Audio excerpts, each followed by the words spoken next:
This is Sujit Singh and मैं सभी से यही उम्मीद करता हूँ कि आप इन वीडियो लेक्चर सीरीज़ को देख रहे होंगे और देख करके कुछ ना कुछ इससे लर्न कर रहे होंगे। आप इस वीडियो लेक्चर सीरीज़ को अपने फ्रेंड्स के साथ ज़्यादा से ज़्यादा शेयर कीजिए ताकि सभी का बेनिफिट हो सके और फ्री ऑफ कॉस्ट में सारी चीज़ों को अंडरस्टैंड करें।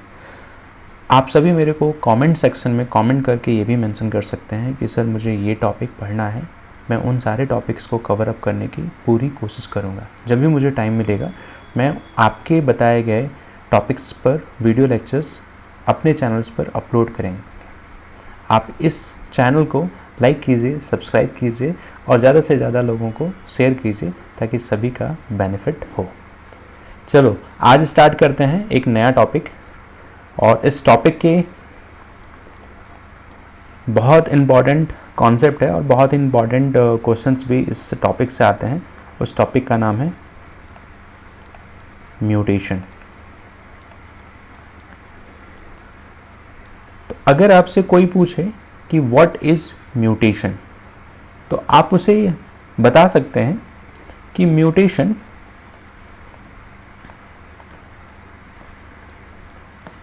is the process in which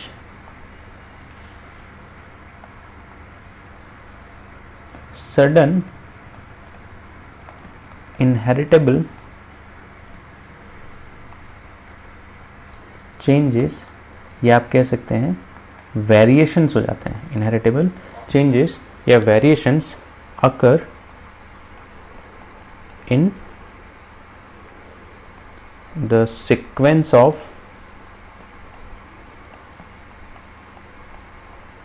nucleotide। ये बात क्लियर है? This type of changes causes a disorder और डिजीज। ये बात तो क्लियर है।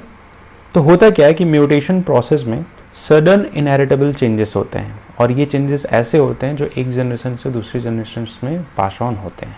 ठीक है, अगर मैं यहां पर बात करूं कि म्यूटेशन के टाइप की अगर बात करें, तो टाइप ऑफ जो म्यूटेशन है वो जनरली दो टाइप के म्यूटेशंस को हम स्टडी करते हैं ब्रॉड कैटेगरीज में। एक को हम बोलते हैं पॉइंट म्यूटेशन, दूसरे को हम बोलते हैं फ्रेम शिफ्ट म्यूटेशन। तो एक चीज तो क्लियर हो गया कि म्यूटेशन के भी टाइप कौन कौन से हैं। पॉइंट म्यूटेशन और दूसरा क्या है, फ्रेम शिफ्ट म्यूटेशन। अगर हम पॉइंट म्यूटेशन की बात करें तो पॉइंट म्यूटेशन भी जनरली दो कैटेगरीज में डिवाइड है, जिसको हम बोलते हैं ट्रांजिशन पॉइंट म्यूटेशन और दूसरा है ट्रांसवर्जन पॉइंट म्यूटेशन। उसी तरीके से अगर हम बात करते हैं कि फ्रेम शिफ्ट म्यूटेशन के टाइप क्या हैं, तो फ्रेम शिफ्ट म्यूटेशंस भी दो तरीके से होते हैं। मतलब यहाँ पर जो म्यूटेशन हो रहे हैं, यहाँ पर या तो न्यूक्लियोटाइड का इंसर्शन हो रहा है, इसीलिए हम बोलते हैं insertion type of frame shift mutation, या दूसरा यहाँ से न्यूक्लियोटाइड का क्या हो रहा है, डिलीशन हो रहा है, तो डिलीशन टाइप ऑफ म्यूटेशन हो रहे हैं, या तो इंसर्शन टाइप के म्यूटेशन हो रहे हैं। तो एक चीज तो क्लियर हो गया कि जो म्यूटेशन है ये किसी न किसी किसके थ्रू हो रहा है। तो म्यूटेशन जो है वो किसी न किसी म्यूटाजेनिक एजेंट के थ्रू होता है, बाय म्यूटाजेनिक एजेंट। ये बात तो क्लियर है। अब म्यूटाजेनिक जो एजेंट है, अगर हम इस चीज को देखें म्यूटाजेनिक एजेंट्स जो हैं वो केमिकल भी हो सकते हैं और फिजिकल भी हो सकते हैं। तो केमिकल म्यूटाजेनिक एजेंट और फिजिकल म्यूटाजेनिक एजेंट। ये बात तो क्लियर है। और ये म्यूटाजेनिक एजेंट क्या कॉज करते हैं, तो ये किसके लिए रिस्पॉन्सिबल हैं, कोई मुझे बताएगा? अभी हमने बात किया ना, तो बेसिकली रिस्पॉन्सिबल हैं, रिस्पॉन्सिबल फॉर म्यूटेशन। तो म्यूटेशन एक तरह का सडन इनहेरिटेबल चेंजेस हैं, और ये सडन इनहेरिटेबल चेंजेस जो होते हैं इसमें किसका मेन रोल है? Mutagenic agent. और म्यूटाजेनिक एजेंट्स केमिकल फॉर्म में भी हो सकता है और फिजिकल फॉर्म में भी हो सकता है। लाइक जैसे अगर हम बात करें एग्जांपल ATBR। ATBR क्या है? एक तरह का केमिकल कंपाउंड है जो अगर आपके स्किन के ऊपर हम ATBR डाल देते हैं तो वो स्किन के अंदर पेंट्रेट कर जाएगा, और पेंट्रेट करने के बाद सेल के अंदर जा कर के DNA के सीक्वेंस को क्या कर देगा? ऑल्टर कर देगा। तो ये एक तरह का कैसा म्यूटाजेनिक एजेंट है? केमिकल है ना। तो केमिकल म्यूटाजेनिक एजेंट्स भी म्यूटेशन क्रिएट करते हैं DNA के अंदर। फिजिकल म्यूटाजेनिक का जो एग्जाम्पल है, जैसे फॉर एग्जाम्पल अगर आप डायरेक्टली एक्सपोज हो जाते हैं एक्सरेज से, तो एक्सरेज भी आपके सेल के अंदर जो जेनेटिक मटेरियल प्रेजेंट है, मीन्स जो DNA प्रेजेंट है, उसके सीक्वेंस को चेंज कर सकता है। और चेंज करने के बाद DNA का जो सीक्वेंस है जब वो चेंज हो जाएगा तो उससे बनने वाला mRNA का सीक्वेंस चेंज हो जाएगा, और mRNA से प्रोटीन बनने वाले का सीक्वेंस जो है वो भी चेंज हो जाएगा। और फाइनली क्या होगा? जो आपका टारगेटेड प्रोटीन है उस प्रोटीन का सीक्वेंस चेंज होने की वजह से उस प्रोटीन का नेचर भी क्या हो जाएगा? चेंज हो जाएगा। ठीक है, ये बात तो क्लियर हुआ। अगर हम बात करते हैं यहां पर एक छोटी सी चीज और देख लेते हैं कि हमने पढ़ा म्यूटेशन, और म्यूटेशन में अगर हम बात करते हैं, अभी किसकी बात कर रहे हैं?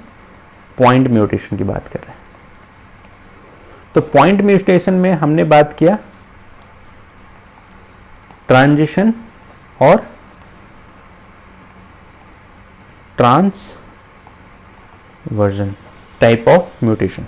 तो ट्रांजिशन टाइप ऑफ म्यूटेशंस में होता क्या है कि कोई प्यूरीन नाइट्रोजनस बेस है, उसका चेंजेस किस में हो जाता है? प्यूरीन नाइट्रोजनस बेसिस में। या पायरिमिडीन जो नाइट्रोजनस बेसिस है वो किस में चेंज हो जाते हैं? पायरिमिडीन नाइट्रोजनस बेसिस में। जब इस तरह का चेंजेस होता है तो इस पॉइंट म्यूटेशन को हम क्या बोलते हैं? ट्रांजिशन। नाम से ही क्लियर हो रहा है, changes occur in single nucleotide. ये बात क्लियर हुआ। जो ट्रांसवर्जन टाइप ऑफ म्यूटेशन है, बेसिकली यहां पर होता क्या है कि प्यूरीन नाइट्रोजनस बेसिस किससे चेंज हो जाते हैं? तो प्यूरीन नाइट्रोजनस बेसिस पायरिमिडीन से चेंज हो जाते हैं, और पायरिमिडीन नाइट्रोजनस बेसिस किससे चेंज हो जाते हैं? प्यूरीन से। अभी इसको हम एग्जांपल्स के थ्रू थोड़ा सा समझेंगे तो आपको और बेटर क्लियर होगा। तो ट्रांसवर्जन या ट्रांजिशन दोनों ही म्यूटेशन एक सिंगल पॉइंट पर होता है। फॉर एग्जांपल अगर हम बात करते हैं किसकी?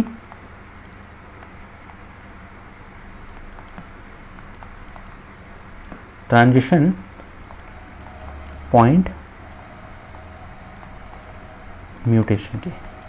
तो ट्रांजिशन पॉइंट म्यूटेशन जो है वो बेसिकली एक सिंगल पॉइंट पे होगा। ये तो चीज़ क्लियर हो गया। अब फॉर एग्जांपल सपोज आपके पास एक DNA है, हम किसी एक न्यूक्लियोटाइड को टारगेट करके समझ रहे हैं कि ये म्यूटेशंस का नेचर कैसा है। तो सपोज ये एक अपनी DNA की पोलैरिटी है, यहाँ पर न्यूक्लियोटाइड्स प्रेजेंट है, सपोज यहाँ एडेनिन प्रेजेंट है और ये जो, क्योंकि एडेनिन हमेशा किससे हाइड्रोजन बॉन्ड फॉर्म करता है, तो एडेनिन हमेशा थाइमिन से हाइड्रोजन बॉन्ड फॉर्म करता है, ये बात तो क्लियर है। तो ये एडेनिन से थाइमिन ने हाइड्रोजन बॉन्ड फॉर्म किया। अब यहाँ पर कोई म्यूटाजेनिक एजेंट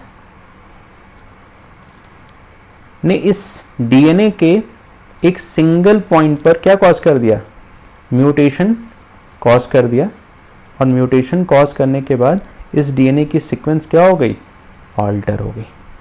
तो फॉर एग्जांपल अगर हम इस न्यूक्लियोटाइड की बात कर रहे हैं, यहाँ पर थाइमिन था, लेकिन ये जो म्यूटेशन हुआ यहाँ पर ग्वानिन आ गया। जनरली ग्वानिन जो है वो थाइमिन से हाइड्रोजन बॉन्ड फॉर्म नहीं करता है, लेकिन ये केस किसका है, म्यूटेशन का केस है, और वो भी म्यूटेशन किसका, पॉइंट म्यूटेशन का, transition type of point mutation का। तो ये जो म्यूटेशन हुआ है यहाँ पर, ये क्या है, एक सिंगल पॉइंट पर पहले यहाँ पर एडेनिन प्रेजेंट था, और एडेनिन किससे रिप्लेस हो गया, एडेनिन किससे रिप्लेस हो गया, ग्वानिन। तो एडेनिन भी एक तरह का प्यूरिन है, ग्वानिन भी एक तरह का प्यूरिन है। तो जब प्यूरिन प्यूरिन का आपस में इंटरचेंज हो जाए, तो इस तरह के पॉइंट म्यूटेशन को हम क्या बोलते हैं, transition type of point mutation. ये बात क्लियर है सभी को यहाँ तक? अगर नहीं क्लियर है तो आप इस वीडियो को रोक करके दोबारा से इस वीडियो को फिर से देखिए, आपको ये चीज़ें क्लियर हो जाए। जब भी किसी एक सिंगल पॉइंट पर नाइट्रोजनस बेसिस मीन्स न्यूक्लियोटाइड के अंदर जो नाइट्रोजनस बेसिस का चेंजेस हो रहे हैं, सपोज वहाँ पर कोई प्यूरिन नाइट्रोजनस बेसिस है और चेंज होकर के कोई दूसरा प्यूरिन नाइट्रोजनस बेसिस है, तो इस तरह के चेंजेस को हम क्या बोलेंगे, ट्रांजिशन टाइप ऑफ म्यूटेशन। ये बात क्लियर है? अब फॉर एग्जाम्पल अगर हम यहाँ पे बात करते हैं ट्रांसवर्जन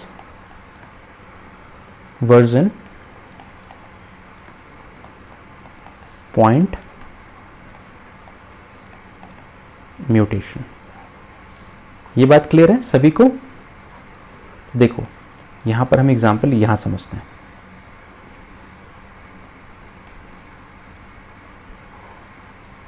देखो अगर एक डीएनए है आपके साथ नहीं, और इस डीएनए की अपनी एक पोलैरिटी है 3' to 5', 5' to 3', और ये दोनों ही स्ट्रैंड आपस में क्या है, connect via hydrogen bond. For example अगर मैं यहाँ पर कंसिडर करके चलूँ कि यहाँ पर एक ग्वानिन है, तो यहाँ पर नॉर्मल फॉर्म में क्या बाइंड करेगा, साइटोसिन, लेकिन यहाँ पर म्यूटाजेनिक एजेंट, अब वो म्यूटाजेनिक एजेंट फिजिकल फॉर्म में भी हो सकता है, केमिकल फॉर्म में भी हो सकता है, और यहाँ पर क्या क्रिएट किया, म्यूटेशन क्रिएट कर दिया। तो आप देखोगे कि इस सिंगल पॉइंट पर जो आपस में हाइड्रोजन बॉन्ड फॉर्म किए हुए हैं यहाँ पर न्यूक्लियोटाइड, आप देखेंगे कि पहले तो यहाँ पर ग्वानिन था, लेकिन अब ये ग्वानिन की जगह क्या आ गया, थाइमिन आ गया, और यहाँ पर साइटोसिन आ गया। तो ये 3', ये 5', ये 5', और ये 3'। तो आप यहाँ पर क्या देख रहे हैं, आप यहाँ पे ये देख रहे हैं कि पहले तो पेरेंटल स्ट्रैंड में क्या था, ग्वानिन था, लेकिन म्यूटाजेनिक एजेंट की वजह से यहाँ पर क्या हो गया, थाइमिन। तो यहाँ पर जो रिप्लेसमेंट हो रहा है ग्वानिन से, किस में रिप्लेसमेंट हो रहा है, थाइमिन में। और ग्वानिन एक तरह का क्या है, प्यूरिन नाइट्रोजनस बेसिस है। इसी तरीके से थाइमिन क्या है, पैरिमिडीन नाइट्रोजनस बेसिस है। तो जब भी किसी न्यूक्लियोटाइड के अंदर नाइट्रोजनस बेसिस प्यूरिन रिप्लेस हो जाता है पैरिमिडीन की हेल्प से, या पैरिमिडीन रिप्लेस हो जाए प्यूरिन के केस में, तो इस तरह के म्यूटेशन को आप क्या बोलते हैं, ट्रांसवर्जन टाइप ऑफ म्यूटेशन। इसी तरीके से अगर हम ट्रांजिशन टाइप में देखें तो प्यूरिन से प्यूरिन या पैरिमिडीन से पैरिमिडीन भी अल्टर हो जाए, तो इसको हम क्या बोलेंगे, पैरिमिडीन से पैरिमिडीन हो जाए या प्यूरिन से प्यूरिन हो जाए। फॉर एग्जांपल अगर मैं बात करूं साइटोसिन से यहाँ पर थाइमिन हो जाए या थाइमिन से साइटोसिन हो जाए, तो ये किस तरह का म्यूटेशन है, ट्रांजिशन टाइप का म्यूटेशन है। लेकिन अगर प्यूरिन से पैरिमिडीन हो जाए या पैरिमिडीन से प्यूरिन हो जाए, तो ये किस तरह का म्यूटेशन है, ट्रांसवर्जन टाइप ऑफ म्यूटेशन। तो एक चीज़ तो क्लियर हो गया कि म्यूटेशन क्या है, सडन इनहेरिटेबल चेंजेस हो रहे हैं डीएनए के सीक्वेंस में, और उन डीएनए के सीक्वेंस में चेंजेस होने की वजह से टारगेटेड एमआरएनए की सीक्वेंस चेंज हो जाएगी, और एमआरएनए की सीक्वेंस जब चेंज होगी तो उससे बनने वाला प्रोटीन की भी सीक्वेंस क्या हो जाएगी, चेंज हो जाएगी। ये बात क्लियर है सभी को। अब हम दूसरा पार्ट देखते हैं। बेसिकली अगर मैं यहाँ पर बात करूँ म्यूटेशन के बारे में, तो म्यूटेशन के दो पार्ट्स थे। एक जो था उसको हमने क्या बोला, पॉइंट म्यूटेशन, और दूसरे को हमने बोला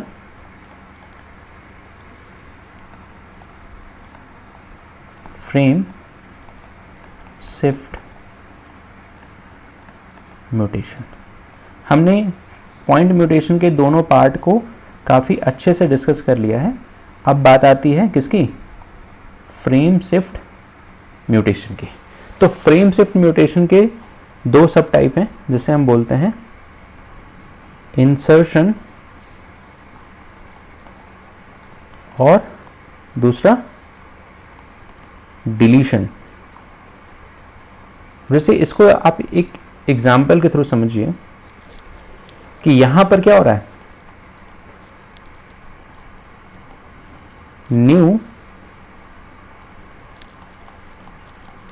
nucleotide insert in existing DNA sequence. यहां पर क्या हो रहा है, नया न्यूक्लियोटाइड का एक सिंगल न्यूक्लियोटाइड क्या हो रहा है, एग्जिस्ट कर रहा है। अब वो 1 by 1 कितने भी न्यूक्लियोटाइड का इंसर्शन हो जाए, और यहां पर क्या हो रहा है, न्यूक्लियोटाइड का क्या हो रहा है, डिलीशन हो रहा है। तो अगर हम इसे एग्जाम्पल के थ्रू समझें,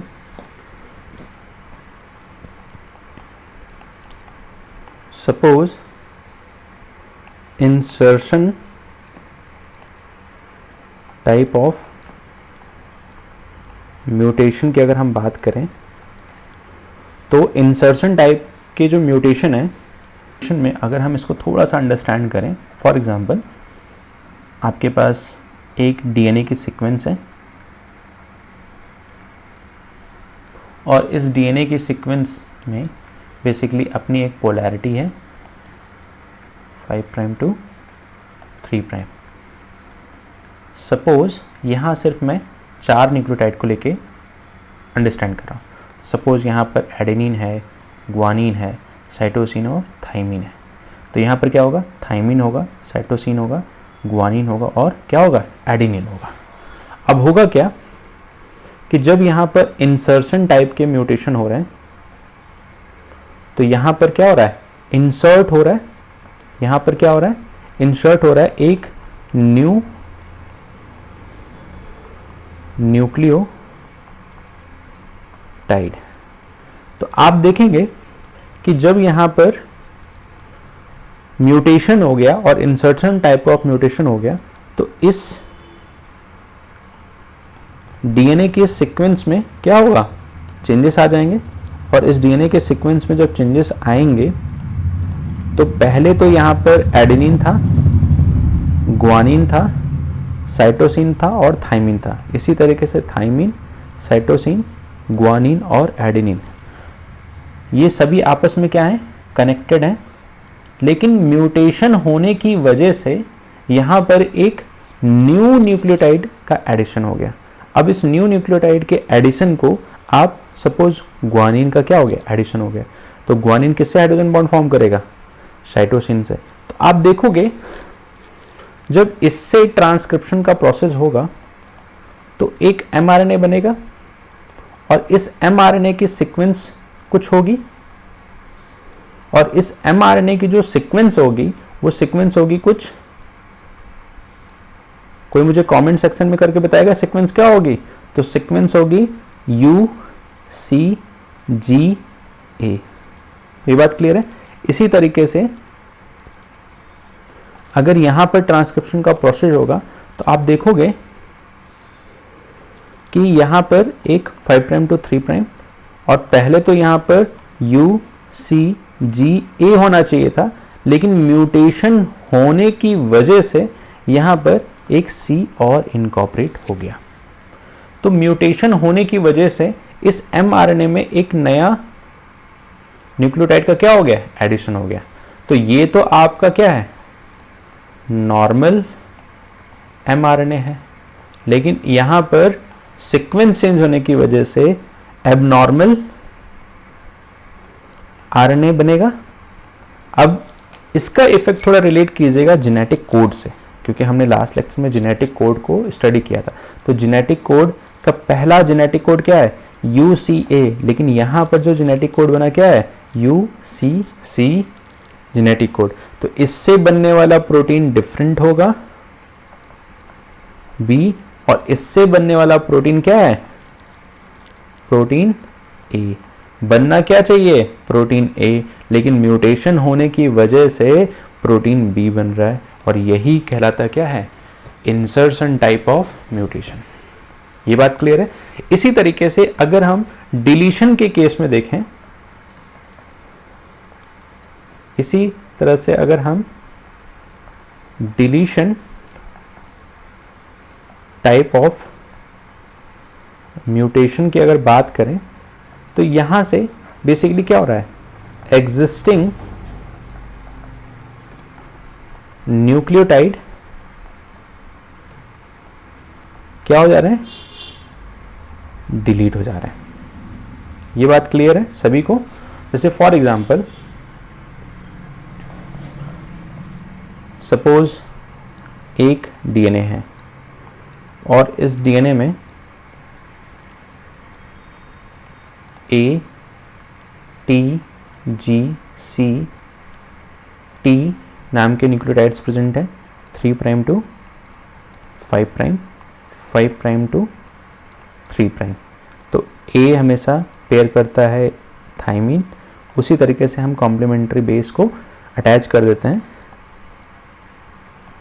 तो ये नॉर्मल फॉर्म का जब ट्रांसक्रिप्शन प्रोसेस होगा तो यहाँ से बनेगा एक mRNA, और इस mRNA की जो सीक्वेंस होगी वो कुछ सीक्वेंस होगी UACGA।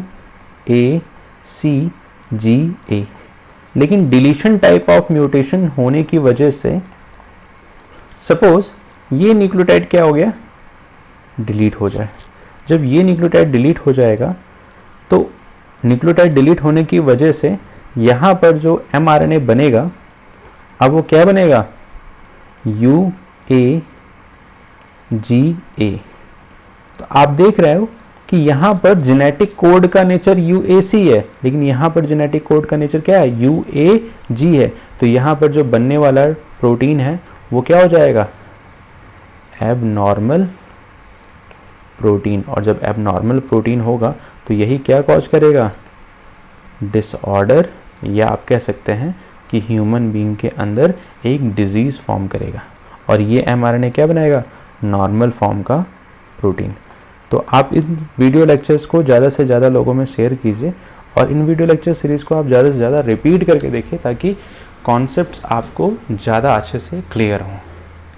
अभी इस पर हैंड राइटिंग बहुत अच्छी तो नहीं बन रही, बट इतना है कि आपको चीज़ें अंडरस्टैंड होंगी कि एक्चुअल में टॉपिक के अंदर क्या चल रहा है। तो आप सभी लोगों से मेरा रिक्वेस्ट है कि इन वीडियो लेक्चर सीरीज़ को आप ज़्यादा से ज़्यादा अपने दोस्तों के बीच में शेयर कीजिए, ताकि सभी को बेनिफिट हो और सभी अच्छा मार्क्स सिक्योर कर सकें। Thank you very much to all of you. Thank you.